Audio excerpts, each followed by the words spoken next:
ចាជំរាបសួរក៏ដូចជាសួស្តីបងប្អូនទាំងអស់គ្នា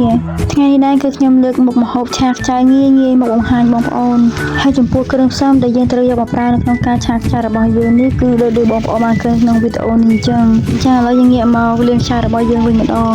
ហើយចំពោះការលាងឆារបស់យើងនេះបងប្អូនដាក់ម្ទេសទៅដើម្បីវាជ្រះដីបានល្អអញ្ចឹងបន្ទាប់ពីយើងធ្វើការលាងឆារបស់យើងស្អាតបានល្អហើយយើងចាប់ផ្ដើមយកឆារបស់យើងនេះមកកាត់គូតវិញម្ដងដើម្បីឲ្យពេលដែលយើងឆាទៅគឺចូលជាតិគ្នាបានល្អ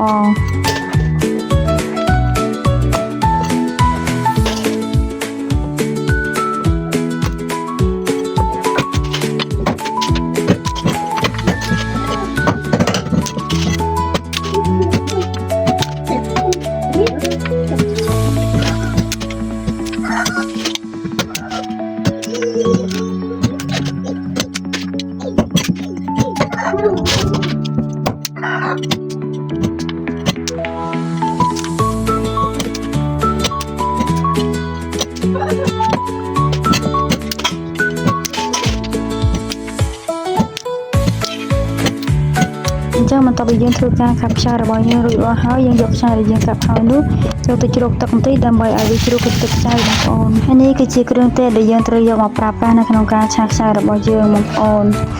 ចឹងជាដំបូងយើងធ្វើការដាក់ខ្ទះឲ្យក្តៅហើយតោះមកយើងដាក់ប្រេងឆាចូលតទៅពីប្រេងឆាក្តៅហើយយើងចាប់ផ្ដើមដាក់ខ្ទឹមសរបស់យើងចូលហើយរំលីងវារៀងឡើងក្រហមបន្តិចយើងធ្វើការដាក់គល់ស្លឹកគ្រៃរំដេងទឹកអុយឆាចូលហើយយើងធ្វើការច្របល់វាទៅវិញទៅមកកុំឲ្យខ្ទឹមរបស់យើងនេះខ្លោចតទៅទៀតយើងធ្វើការដាក់គ្រឿងទេសរបស់យើងនឹងតិចៗទៅដើម្បីឲ្យវាមានជាតិខាស់ខ្លះ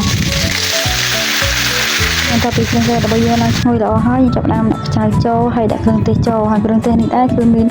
ប៊ីចេងអំបិលប្រេងខ្យងម្សៅស៊ុបនិងស្ករសផងដែរបងប្អូន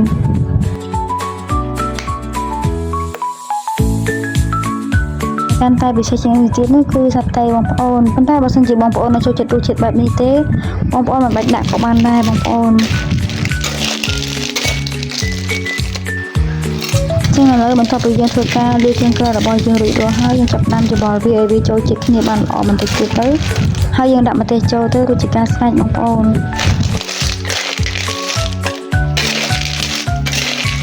ចឹងខ្សែរបស់យើងឥឡូវនេះគឺបានឆ្អិនរួចរាល់ហើយបងប្អូនហើយទន្ទឹមនឹងនេះដែរវីដេអូរបស់ខ្ញុំក៏ឈានដល់ទីបញ្ចប់ហើយបើសិនជាមានកំហុសខុសឆ្គងសូមខន្តីអភ័យទោសជួបគ្នាក្នុងវីដេអូក្រោយអរគុណ